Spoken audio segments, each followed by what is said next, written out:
오늘 핵심 본문 말씀이 출애굽기 7장 1절에서 6절 말씀입니다. 전반적으로는 출애굽기 5장에서 출애굽기 11장의 내용을 여러분들과 함께 나누기를 소망합니다. 오늘 본문의 제목은 나를 여호와인 줄 알리라 라는 제목입니다. 할렐루야, 아멘, 아멘.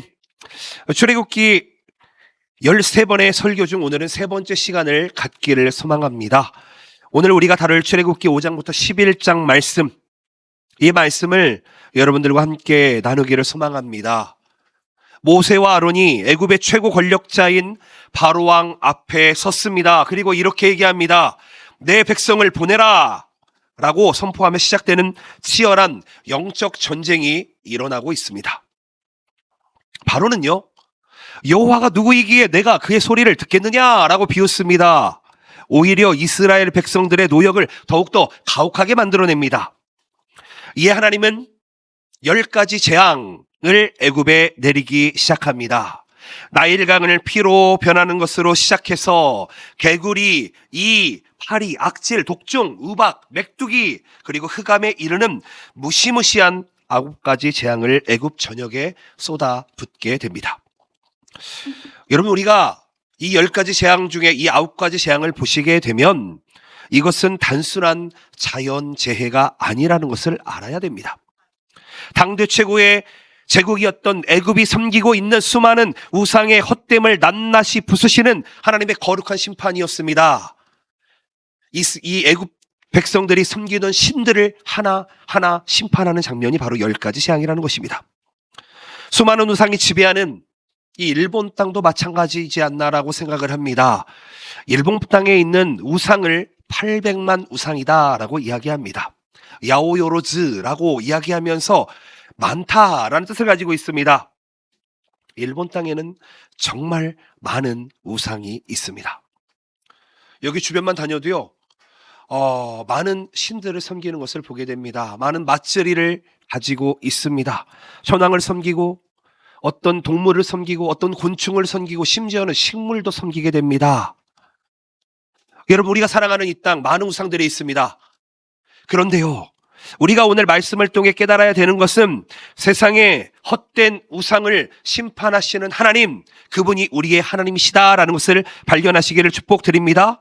만군의 여호와 하나님께서 우리를 압도적으로 통치하실 때에 이 땅의 우상은 떠나가고 이 땅의 우상은 무너지는 줄로 믿습니다. 주님께서 우리의 창조주 되시며 주님께서 우리의 구원주 되시며 주님께서 우리의 심판주 되심을 믿으시면서 오늘의 말씀을 열어나갑니다. 4가지를 살펴보겠습니다. 첫 번째입니다. 여호와가 누구시기에? 출애굽기 5장 2절 말씀을 보시게 되면 하나님의 말씀을 전하는 모세에게 바로왕이 교만하게 이렇게 이야기합니다. 바로가 이르되 여호와가 누구이기에 내가 그의 목소리를 듣고 이스라엘을 보내겠느냐? 나는 여호와를 알지 못하니 이스라엘을 보내지 아니하니라. 여기서 알지 못한다, 알다, 이 단어가 히브리어의 야다라는 단어입니다. 여러분, 이 단어는 기억하셨으면 좋겠습니다. 이 야다라는 히브리어 단어는 세상을 창조하신 여호와 하나님을 알다라고 할 때 쓰는 단어입니다.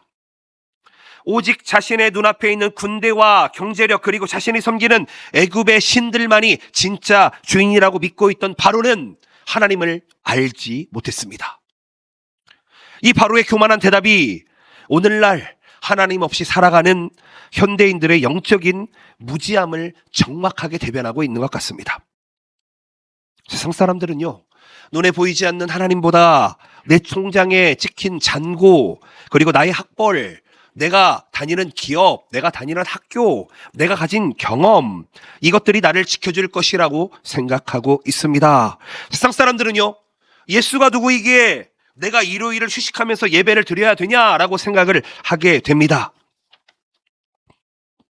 그런데 우리가 깨달아야 되는 것은 이 땅의 권력과 이 땅의 물질은 영원하지 않다는 것입니다.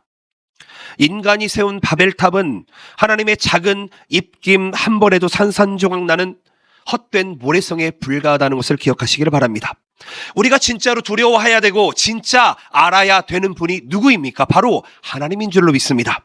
세상의 권력자가 아니라 만군의 주 되시는, 우리의 주인 되시는 여호와 하나님만이 우리가 야다 해야 하는 주인이신 것입니다. 1912년에 인간의 기술력으로 만들어낸 당대 최고의 호와 여객선이 있었습니다. 여러분 다 이름 들어보셨을 것입니다. 타이타닉 호입니다. 여러분, 이 타이타닉 호가 출발할 때 이 타이타닉 호를 설계했던 설계자가 뭐라고 이야기한지 아십니까? 이 배는 하나님조차 침몰시킬 수 없다라고 얘기했습니다. 그 설계자는 그 웅장한 배의 크기와 최신 엔진을 어떻게 누가 넘어뜨릴 수 있을 것인가, 침몰시킬 수 있을 것인가, 어떻게 보면 그 배를 신처럼 떠받들었다는 것입니다. 그런데요, 우리는 알고 있습니다. 그 거대하고 화려한 배가 바다의 한복판에서 빙산을 만나 두동강이 나고 침몰하는 데는 그렇게 오랜 시간이 흐르지 않았다는 것입니다. 인간의 기술, 인간의 부요함, 자연의 작은 얼음 조각 앞에 무기력하게 가라앉는 작은 조각에 불과하다는 것입니다. 여러분, 우리가 의지하는 세상의 권력과 세상이 이야기하는 물질과 명예, 그것은 타이타닉과 같다는 것을 기억하셨으면 좋겠습니다. 우리가 섬기고 있는 헛된 우상을 내려놓으시고 교만을 내려놓으시고 창조주 한 분만을 알아가는 야다 하는 저와 여러분들 되시기를 축복드립니다. 세상 사람들은 여호와가 누구시기에 라고 이야기할 때 우리는 친밀한 하나님, 우리를 창조하신 하나님, 우리를 구원하신 하나님, 우리를 심판하시기 위해 다시 오실 마라나타 하나님을 나는 알고 믿고 있습니다 라고 고백하는 여러분들 되시기를 축복합니다. 아멘. 두 번째로 생각해 볼 수 있는 것은 내가 애굽의 모든 신을 치겠다고 선언하는 하나님의 모습이라는 것입니다. 여러분, 하나님께서 애굽에 내리신 10가지 재앙이 있습니다. 그것은요, 애굽 사람들을 괴롭히기 위한 단순한 형벌이 아니었다는 것입니다. 여러분, 그 재앙들의 진짜 목적이 무엇입니까? 그것은 애굽 사람들이 믿고 있던 그들의 신, 그들의 우상의 정체를 폭로하는 것이었습니다. 출애굽기 12장 12절 말씀에 이렇게 이야기하고 있습니다. 내가 그 밤에 애굽을 땅에 두루다니며 사람이나 짐승을 막론하고 애굽 땅에 있는 모든 처음 난 것을 다 치고 애굽의 모든 신을 내가 심판하리라. 나는 여호와라. 아멘. 마지막 10번째 재앙을 이야기하고 있습니다. 여기에서 심판하다라고 하는 히브리어 단어가 샤파트라는 단어입니다. 이것은요, 억울함을 풀어주다, 공의를 세워서 잘못된 것을 철저히 바로잡다 라는 뜻을 가지고 있습니다. 여러분, 10번째 재앙이 어디서부터 시작되는지 아십니까?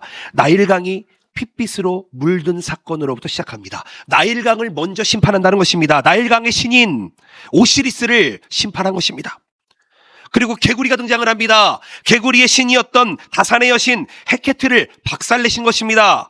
그리고 마침내 흑암 제암을 통해서 그들의 최고 신으로 숭배받던 태양신, 이 태양신 라마저도 캄캄한 어둠 속으로 처박아 버린 것이 바로 창조주 하나님이시다라는 것입니다. 하나님께서는 이 무서운 샤파트, 이 심판을 통해서 온 우주에 이렇게 심판하고 있는 것입니다. 선언하고 있는 것입니다. 너희가 의지하고 있는 강물, 태양, 짐승들, 그는 신이 아니다. 그것들은 내가 창조한 창조물일 뿐이다, 피조물일 뿐이다 라고 이야기하고 있는 것입니다. 여러분, 우리가 살아가는 일본 땅에도요, 수백, 수천만 개의 우상이 있습니다. 눈에 보이는 것만 있는 것이 아니라 눈에 보이지 않는 것도 있습니다. 그것들이 사람의 영혼을 올가매고 있다는 것입니다. 어떤 사람들은요, 쾌락의 신을 섬기게 됩니다. 어떤 사람들은 돈을 신으로 섬기게 됩니다. 그런데요, 환란이 닥쳐오면 그 우상들은 결코 우리를 구원하지 못한다는 것입니다. 오히려 그 우상들이 우리를 찌르는 가시가 될 때가 있다는 것입니다.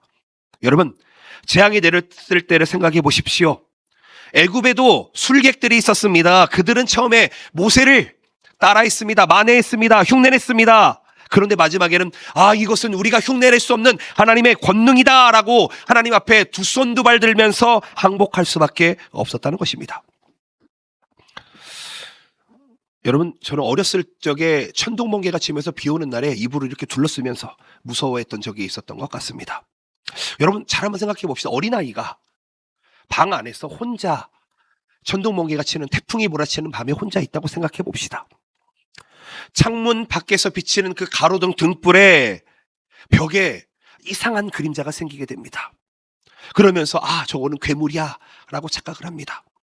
아이는 이불을 뒤집어 쓰고 공포에 질려서 벌벌 떱니다. 그때 아버지가 방에 들어와서 형광등 불을 켜게 됩니다.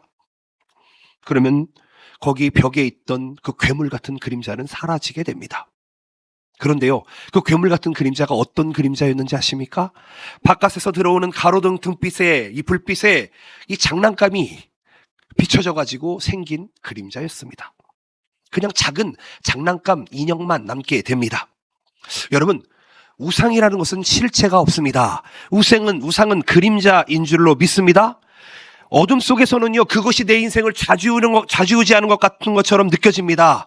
내가 착각을 하고 그 괴물이 나를 절대적인 힘을 가지고 나를 움직일 것 같습니다. 그런데 진리신 여호와 하나님의 빛, 여호와 하나님의 그 심판, 그 샤파트 앞에 서게 되면 세상의 우상들은 아무 힘도 없는 그냥 그림자에 불과하다는 것이 명백하게 드러나게 된다는 것입니다. 여러분, 이 시간에 여러분들에게 권면합니다. 세상의 헛된 우상의 그림자를 두려워하지 않으시기를 축복드립니다. 담대한 믿음을 가지시기를 축복드립니다. 여러분, 그분이 누구시기에 우리가 그분을 믿고 있습니까? 하나님은 우리를 창조하신 분, 우리를 구원하신 분, 우리를 심판하시는 분이신 줄로 믿습니다. 아멘. 세 번째로 생각해 볼 수 있는 것은 바로의 마음을 완강하게 하신 게 바로 하나님이시다는 것입니다. 여러분, 이 10가지 재앙이 반복되면 반복될수록 바로의 반응은 어떻게 되었습니까? 바로는요, 그때마다 이 10번의 재앙이 올 때마다 숨을 쉴 수 없을 만큼 바로는 모세에게 엎드려서 나 살려줘. 나 좀 도와줘. 다시는 안 그럴게. 여러분, 10번의 재앙이 일어날 때마다 그렇게 얘기했던 게 바로입니다. 그런데요, 바로가 살만해지면, 숨이 돌릴만해지면 어김없이 마음을 바꾸게 됩니다. 출애굽기 8장 15절 말씀을 보면 이렇게 이야기하고 있습니다.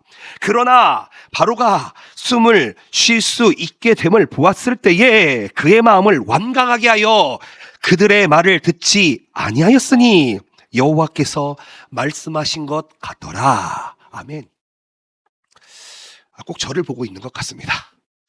하나님이 치실 때에는 바짝 엎드려서 하나님, 이제는 주님만 따르겠습니다, 주님만 섬기겠습니다 하면서 조금 살만해지면은 내 뜻대로 살다가,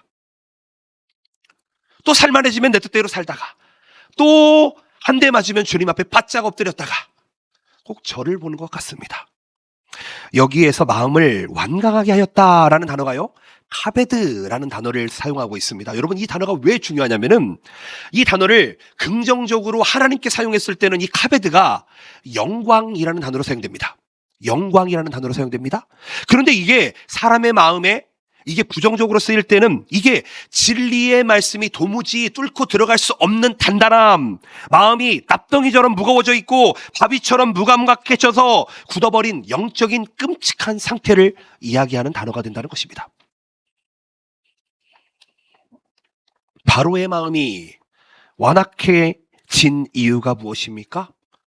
하나님에게 매를 맞지 않아서입니까? 고통이 부족해서입니까? 그렇지 않습니다. 그는 끝까지 자기가 쥐고 있는 권력을 놓지 않았습니다. 이스라엘이라고 하는 이 200만의 공짜 노동력을 포기하기 싫었습니다. 그렇다면 우리는 깨달아야 됩니다. 내 안의 욕심을 버리지 못하면 하나님께서 아무리 경고나팔을 불어도 우리의 마음은 점점 완악해질 뿐이다 라는 것입니다. 우리가 착각하지 말아야 되는 게요, 예수님을 믿으면 우리가 그냥 자연스럽게 깨끗하게 되는 것이 아니라는 것입니다. 우리가 예수님을 믿으면 우리가 자연스럽게 치유되는 것이 아니라는 것입니다. 하나님께서 아무리 경고나팔을 불고도 그거 하면 안 돼 라고 얘기해도 내 마음이 강팍해져 있으면 우리는 바로와 같이 다르지 않다는 것입니다. 우리 안에도 바로와 같은 카베드가 있다는 것입니다. 여러분, 주일날 예배당에서 하나님의 말씀을 듣습니다. 금요 기도회 때 주님 앞에 주여 하면서 손을 들고 찬양합니다. 근데 말씀을 듣고 눈물을 흘리게 됩니다. 회개하고 결단합니다. 그런데 그 다음날만 되면, 세상의 유혹이 다가오기만 하면, 학교에 가기만 하면 다시 나는 십자가를 잊어버리고 내 욕심을 선택하면서 마음을 굳게 닫아버립니다. 우리 성경은 이런 단어를 사용합니다. 내 소견에 옳은 대로 살아간다. 여러분, 사사기에는 여러분 이런 패턴이 존재합니다. 과연 우리는 안 그럴까요? 아닙니다. 여러분, 우리가 내 소견에 옳은 대로 살아가게 되면 회개할 기회를 놓쳐버리고 끝까지 고집을 버리지 않고 완악하게 살아간다면 우리는 결국 어떻게 됩니까? 마지막 10번째 재앙을 대할 수밖에 없다는 것입니다. 철저한 파멸이 우리를 기다리고 있다는 것입니다. 여러분 아마 잘 아실 것 같습니다. 이런 실험이 있습니다. 삶은 개구리 증후군이라는 게 있습니다. 여러분, 펄펄 끓는 물에 개구리를 넣으면 어떻게 됩니까? 개구리가 화들짝 놀라가지고 튀어나옵니다. 그냥 팍 튀어나옵니다. 그런데요, 개구리를 차가운 물에 넣어놓고 온도를 천천히 올리게 되면요, 개구리는 따뜻해진 온도에 기분이 좋아집니다. 아, 시원하다. 그 기분 좋음에 취해서 위기를 전혀 깨닫지 못하고 그대로 냄비 안에서 어떻게 됩니까? 푹 삶아져서 죽어버리고 맙니다. 여러분, 영적인 세계가 이렇다는 것입니다. 우리가 기억해야 됩니다. 여러분, 사단은요, 절대로 우리를 한 번에 무너뜨리지 않습니다. 여러분, 성도들에게 고통은요, 성도들에게 아픔은요, 성도들에게 고난은요, 예수 그리스도를 더 찾는 지름길이 되어버립니다. 아십니까, 여러분? 그래서요, 사단은요, 우리를 단번에 무너뜨리려고 하지 않습니다. 죄의 달콤함으로 그 쾌락으로 우리의 영적인 온도를 천천히 올립니다.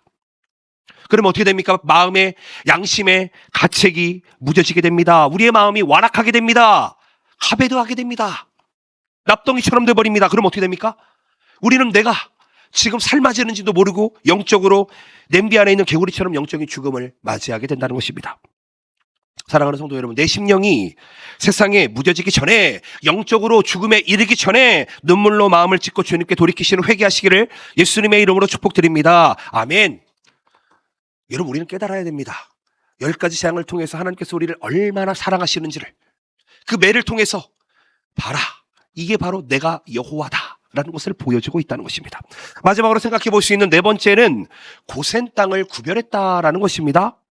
여러분, 10가지의 재앙, 심판의 맹렬한 폭풍 속에서 하나님의 백성들을 향한 하나님의 놀라운 기적이 나타납니다.